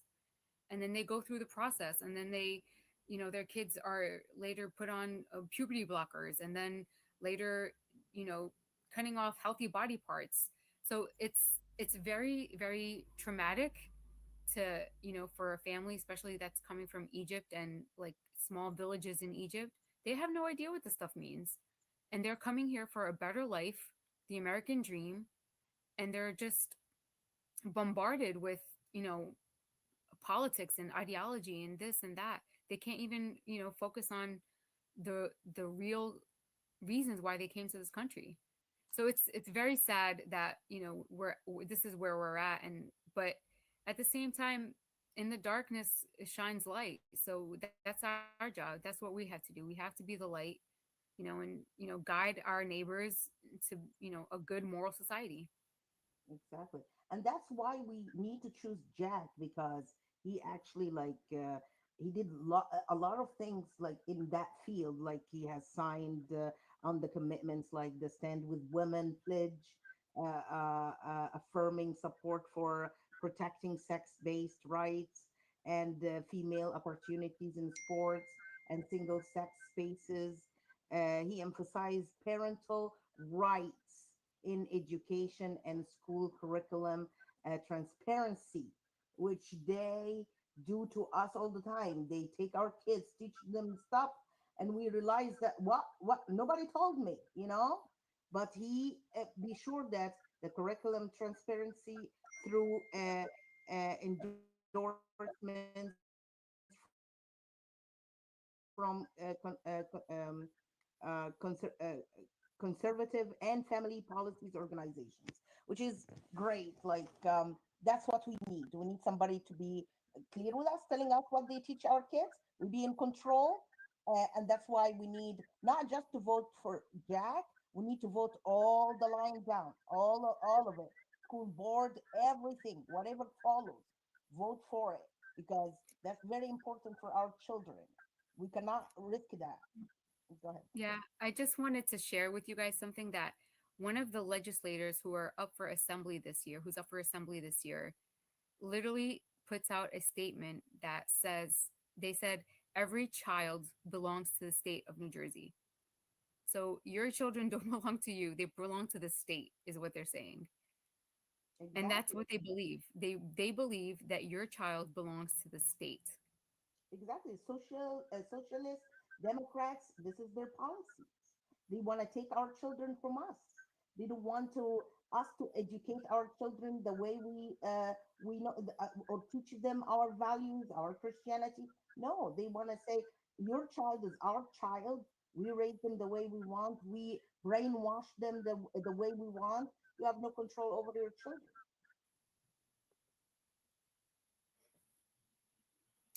Yeah, you're absolutely right. The issue of like parental rights is, just coming through my head again. Um, that's going to be something that's on the ballot as well. Our parents are fighting in New Jersey just to be able to take their kids out of certain classes and certain teachings. So they need to know that it's it's it's a matter of who you vote for, and that's why you're having these issues. So if a parent doesn't like what's happening in the school, they don't have the right to take their child out of that class. Even our religious exemptions are at stake here in New Jersey. So we just have to be very careful with issues of parental rights, like even like medical exemptions and things like that. There where it's at risk right now in New Jersey. Exactly. And like lately we found like the UK saying, oh, if you believe in Western civilization or whatever, like our civilization, you are racist or you're white supremacist or what fascist, whatever. That's what's coming if we continue to vote, letting Democrats win. That's what will happen. That that's why all the cities that under control of Democrats, the rise for anti-Semitism and all this stuff happening all the time. And you know the rule: Jews first, then Christians. This is how it works. So, like, we find like somebody like Mamdani, it's a symbolic of that. They will continue go after us as Christians and Jews, and of course, always the Jews first. So once you see anti-Semitism, know you're next. That's the rule. That's your next. And anti-Semitism has no place in our country or in New York, anywhere. Like, let's see what happened in Washington D.C. It's like it's 300%, or what they call it, like three times what it was, and more now, I guess. The last time I checked.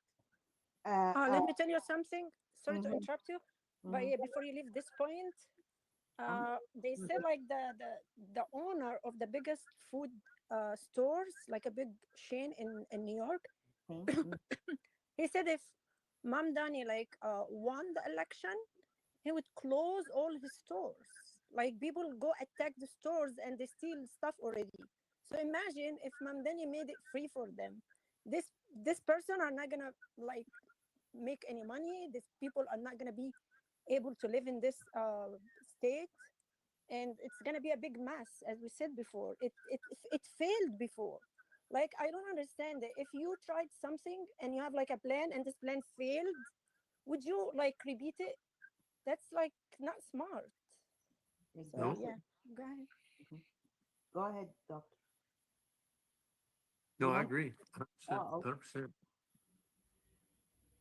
The Mandami vote is it's not so much about what people are for as it is what people are against. And so it is the people that actually absolutely hate Donald Trump on the right. They're trying to run as far left as they can. That's the derangement syndrome. That's that whole that's hatred. It's fueled by hate. It's not fueled by history. It's not fueled by logic. It's not fueled by common sense. And and with and it's also there's no real competition. I mean, Como carries a lot of baggage. I mean, there are literally hundreds and hundreds and hundreds of seniors that died because of decisions he made whenever he was in that position of power as governor. I mean, horrible decisions. Um, and it's documented. He is still under lawsuits for sexual harassment and those kinds of things for the women that worked for him. And so there's all kind of baggage there. The third candidate, nobody really knows. But when you combine Kumo's vote with the other candidate's vote, it's almost equal to the Mandami vote. And so, bottom line, one of those two has to drop out, or there's not even going to be a realistic chance of beating the front runner. On the other hand, I honestly think Donald Trump is completely okay if Mandami wins. He will show the world another what failure looks like when you become a socialist part of a state or a state or whatever else. And so I think we have to pray for the people of New York. The people of New York are not, I mean, they're smart, they're savvy. They don't want their police defunded. They don't want free to stand in line to get their food. They don't want Israel to become second class. Did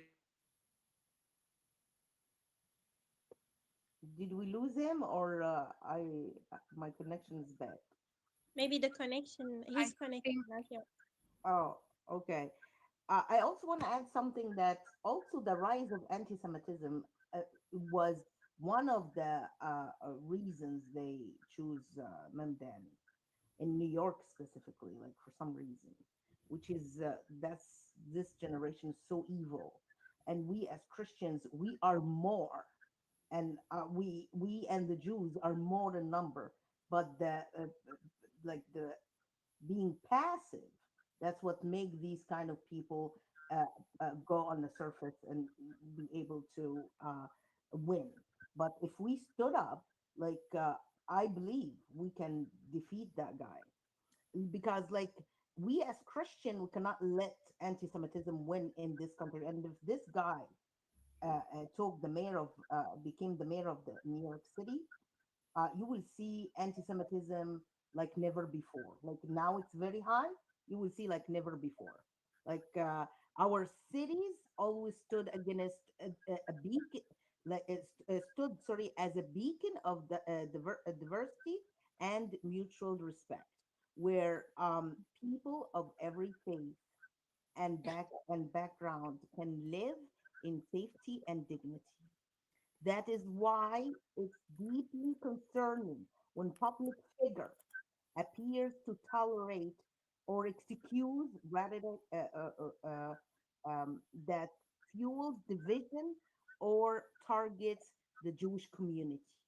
We must hold all leaders to the highest moral standard. New York deserves leadership that defend our Jewish neighbors, confront hate in every form, and restores unity to our city. That's I want to say something to the Muslim community too. Did you finish? yes. Go ahead. Yeah, for Muslims, because I saw like a clip, a Muslim guy was talking to Muslim that's Mamdani is a Muslim. So the only qualification that he has that he is a Muslim. Oh, hello, you live in this country and this country is not Muslim, and you leave Muslim countries to come live in these countries because they're not Muslim, and you're happy with it. You love it. They give you health care free. They give you shelter free. They give you education for your kids free. Everything here for people who are not able to afford it, it's free for you. You don't have this in Muslim countries. So when you came here, you picked here because it's not governed by Muslim. And is it the only thing about him is Muslim, but he's gonna like destroy the country. He will let like the illegal to come, and they have a lot of criminals, they have a lot of terrorists. So you don't care about this. You don't care about like the life you're gonna live, the safety of your kids, like the economy, the good economy that you can enjoy, just for him being Muslim. And he could destroy you. And just if he, because he is Muslim, you're gonna go with him. Congratulations on that. And the sexual education in their schools. Who, what kind of Muslim will let a child go under a kind of ideology, wicked ideology? Would It's you better like? also for Muslim. The Christian value is good for Muslim too. You don't need by yourself to be in your community and to be normalized. You don't want your kids to choose their identity or change whatever God gives them in the first place when they were born. Or You don't need like to do abortion and kill little babies and make it easy for them to commit adultery or do bad things, and they know that they will like get rid of the baby. So you don't need that as a Muslim. If you are a good person, if you have like morality, good morality, you're not gonna go with like all these things. And for us as Christian of Egypt, as Coptic of Egypt, we suffer a lot from this kind of teaching, the hate, like the Sharia law.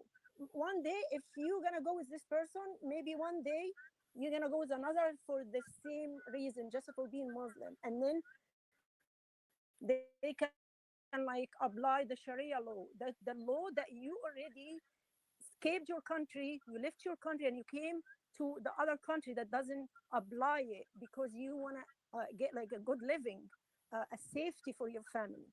So this is like the way you think of it as like just for being Muslim is really wrong. We suffer as like we know like what we see on TV or like on the news or people are talking about like how minority or how Christian are suffering in these countries. And I had like a video. I don't know if we can like have this. A person was saying that once we are strong in New York or in America in general, we can launch jihad. Like we can kill whoever doesn't believe in God. Then he would be killed. So they're gonna bring what they do in the Middle East, in Egypt and Syria and other Muslim countries. They're gonna bring it here to America and to the West. Do you yeah, agree on this? You wanna live this life? moderate Muslims don't want that. Moderate Muslim want to live in peace and come to Yeah, the I'm West. speaking to these people now. Yeah, and no Muslim want a man, a full man, but go to their bathroom, to his daughter's bathroom. No Right, Muslim. right. Mhm. Now we have some questions from people. Can we just ask these questions? I got some questions from Sure. How do we, Divine, can you help us out with the questions? yeah. Someone said like Sam from Free Thought channel, Free Thought channel. Basim Sam, he's asking. He said like Trump administration's assessment of recent U.S. State Department reports, such as the 2023 report on religious freedom in Egypt, particularly regarding restrictions on religious conversion from Islam to Christianity. How does the administration plan to implement USCIRF 2023 and 2025 recommendations, such as placing Egypt on a special watch list due to arbitrary arrest of converts and harassment of Christian communities? Because let me just like explain this, because we have like some people who are converting from Islam to Christianity. They get arrested for it, they get jailed, tortured. Yeah. We have someone named Saeed Abu Mustafa. The only crime he committed is to ask for his religion in his ID to be changed from Islam to Christianity, to be a Yeah. Christian person.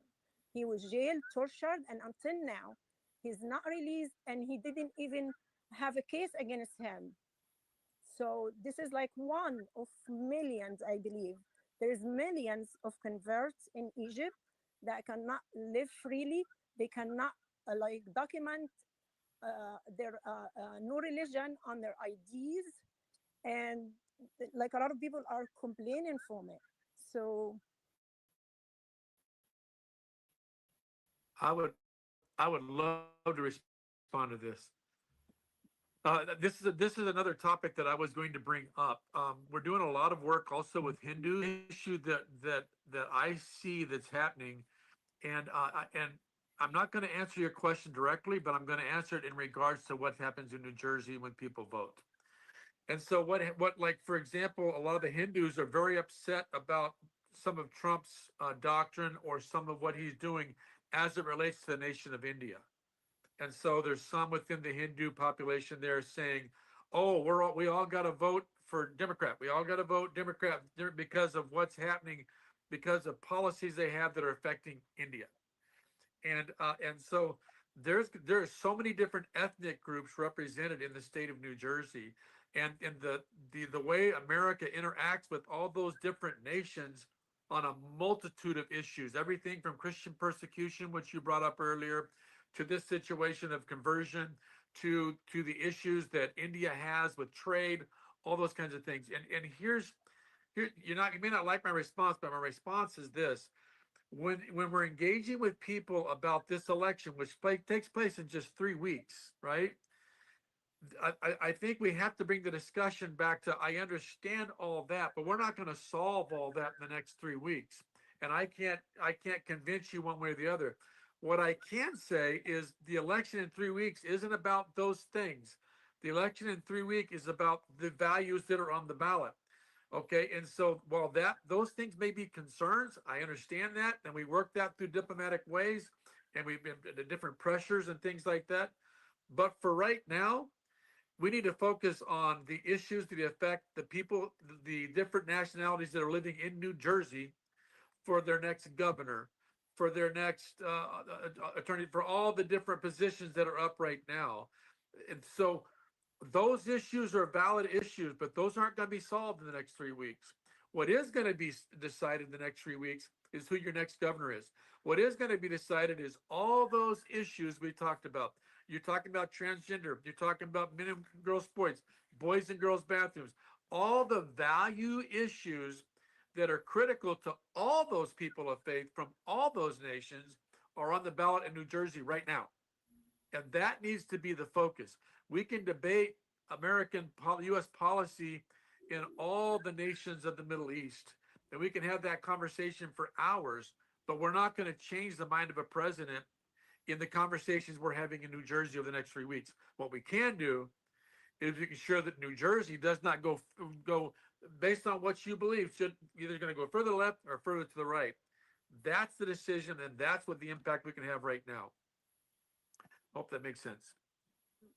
Yes, Yeah, it does. see that, George. So yeah, thank you. That's why I said like we have to make the good choice for us to proceed with our case to whoever like gonna be in power or in office. Right. But we have to redirect those conversations back to, I understand that, but what matters right now is I have no impact on that, but I do have an impact just by being on this program. I do have an impact just by literally employing Jennifer and sending her to the state of New Jersey. But all of you have your impact through your spheres of influence on what's happening right now, which is this next 3 weeks is going to make a major decision for the direction of the state of New Jersey for you, your kids, and your grandkids. That's what matters right now. Yes, thank you. Do we have another question?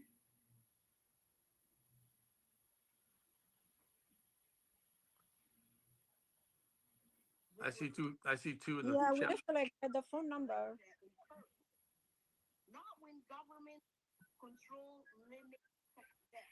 I think like a lot of people also they had like other questions similar to this one. They were concerned about like Coptic of Egypt, like girls that are kidnapped and like forced into Islam and stuff like that. But we actually, guys, we're gonna like have another like show, and we're gonna invite other people specialized in this in the religious freedom, and we're gonna make another show for this in specific. Yeah, thank you. Yeah. And actually, Divine, President Donald Trump, he already talked about the persecution of the Christians in the Middle East. So I believe that he is working on that since he bring that to the table. Yeah. There are people around him that have the same concerns. It's not like it's completely out of, their views and their vision right now. But what I like to talk about is we don't want to have New Jersey be the next Egypt. Yeah. I think that we don't want whatever is going on there to happen here. My parents and most of you guys have fled these places, these countries, because you're looking for, you want to worship freely. You want to raise a family, and not have to worry about your kids being kidnapped. So I think that maybe there at that time, people weren't really thinking about that. But here we have the opportunity to foster these ideas of voting every single election, vote your values, and get out there and be involved in the political arena, run for office, do this, do that. So these are this is how I think of it. This is what I believe is important.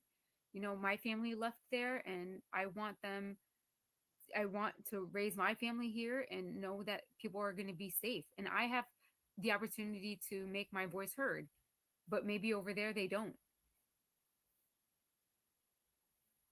Yes, true. That's why I said like we have to pick the right people, people who are gonna defend our rights, people who are matching with our values, like their values matches our values. Or the So closest. we have to make the right values the choice closest. now. Yeah. Yes, absolutely.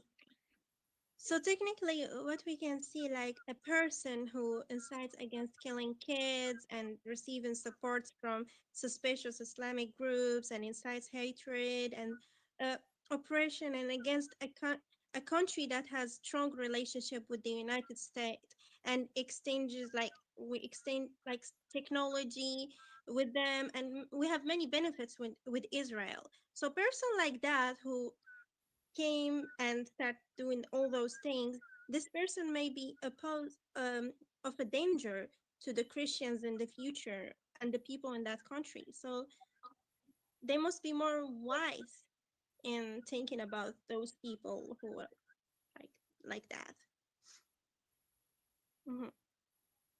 Yeah.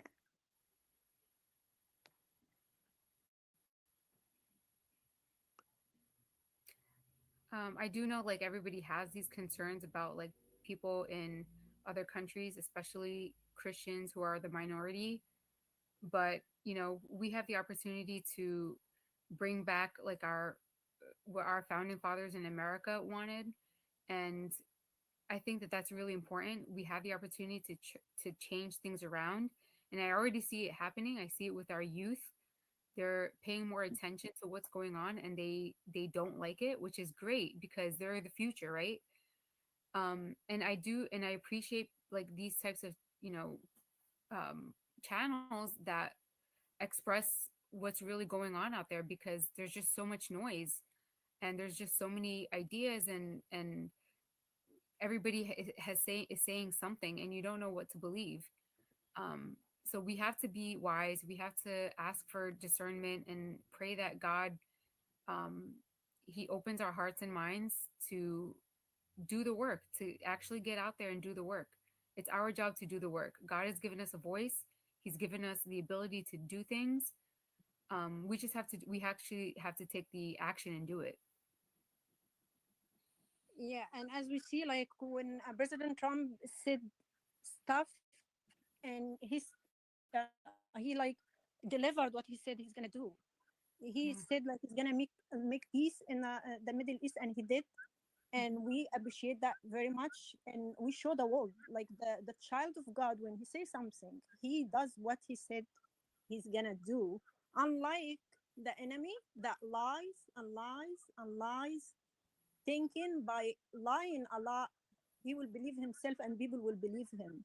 But this is not true. We saw and expose the devil in the other people that try to like make Trump to damage like his image in front of people, but by his work he was able to prove them wrong and to prove that he's the man of God, the man of peace, like the peacemaker, like blessed, the peacemaker, as like God told us. So we want to thank him. We appreciate everything he did, and we also as Christian and as specifically as like Coptic of Egypt, we are looking forward for President Trump in the future. I'm not talking about now because we're busy with the election now, but I mean in the future we are looking forward to also to make peace for the Christian in the Middle East.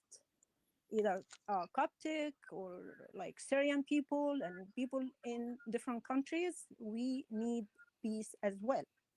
We are, yeah, we congratulate the Gazans for having peace in the land already, and we are looking forward to have peace for our Coptic community, for like people of Egypt, people who are persecuted, against girls that are kidnapped and taken away from their families by force, forcing them into Islam or marrying another person against their will.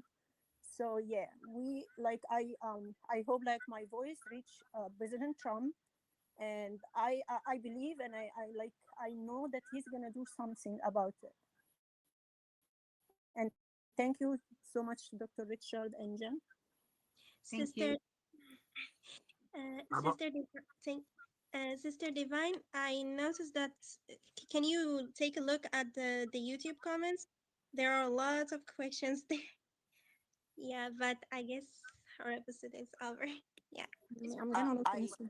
or just not ready to settle down when you're ready for bed. Ours was too until we got the smart call. Okay, that's he wasn't getting enough. You have the commercial showing. I just want to say something that a lot of people don't notice. The Islamization of the womb in Egypt.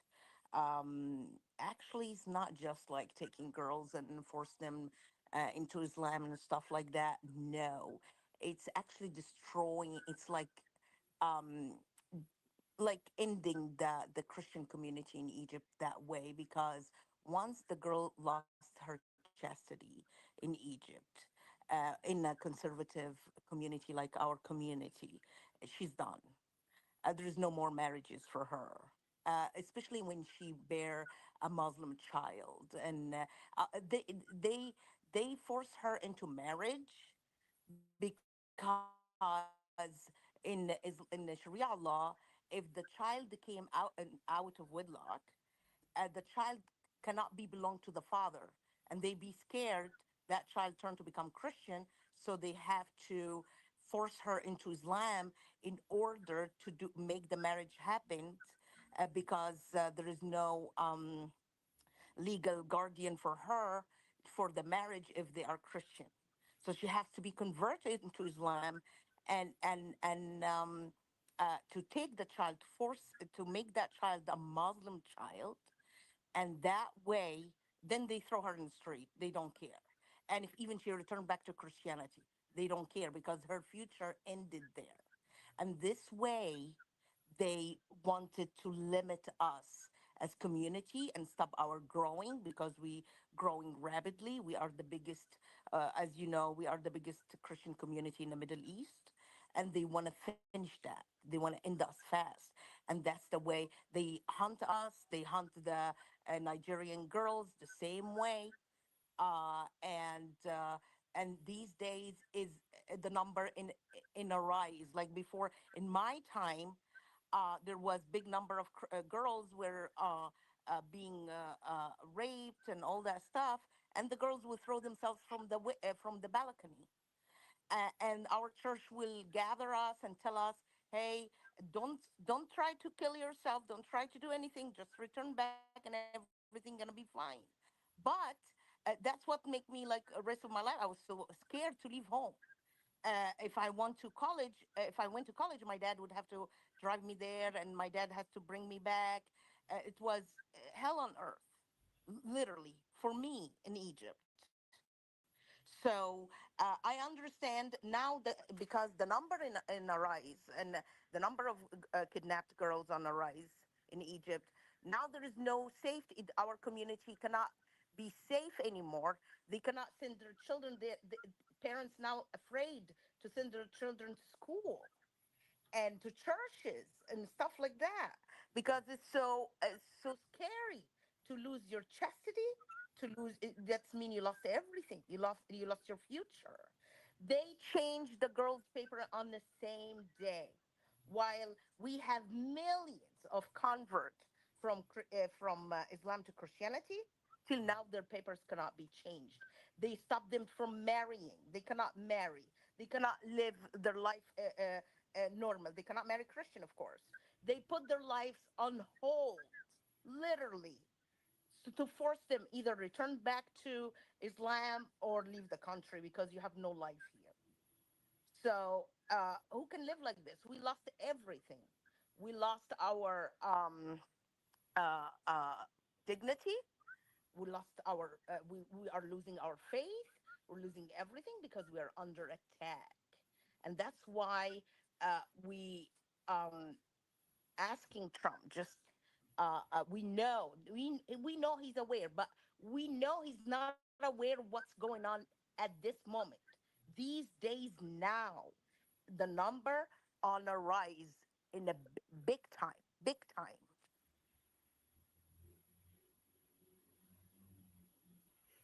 Absolutely. Yeah, you're right. We just have to, keep fighting and, knock on doors and see who opens up.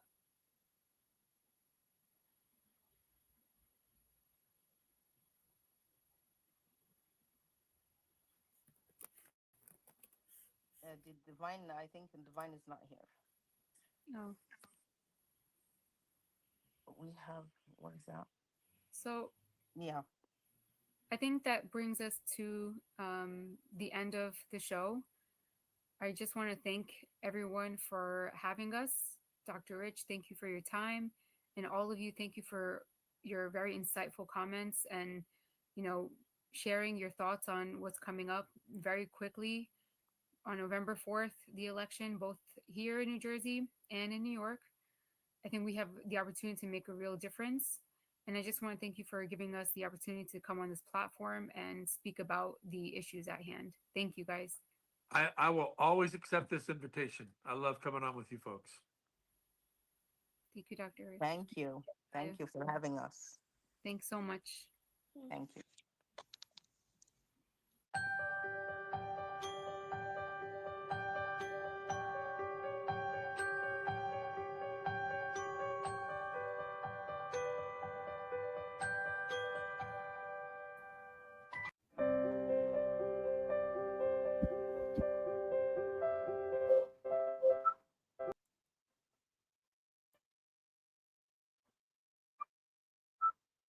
أصدقائي، بعد ما شفنا اللقاء كان لقاء طويل طبعا، هنترجمه نحاول هنترجمه حتى كتابة بالعربي وعلى أساس يكون متاح للجميع على القناة. لكن ده اللي قدرنا يعني نكون معاهم ونتواصل. كنت أتمنى يكون في نقدر نوجه أسئلة مباشرة، كنت أتمنى يكون في ترجمة، لكن بداية للتعاون حاولنا نكون موجودين، وده خطوة يعني خطوة بدائية، خطوة بسيطة. يمكن يبقى في المستقبل يبقى في تعاون أكبر من كده، ونقدر نحط حد بيترجم عربي عشان الكل يفهم والكل يستوعب. لكن على الأقل هنحاول نحط، زي ما بقول لكم، هنحاول على قد ما أقدر أحاول أحط ترجمة للفيديو كله لو قدرت بالعربي، على أساس اللي عايز يتابع يتابع. إن شاء الله مش عايز أطول عليكم لأن الفترة كانت طويلة. نشوفكم بكرة إن شاء الله وأنتم في أتم صحة وأحسن حال. سلام المسيح للجميع. نشوفكم بكرة. مع السلامة. باي باي. تصبحوا على خير.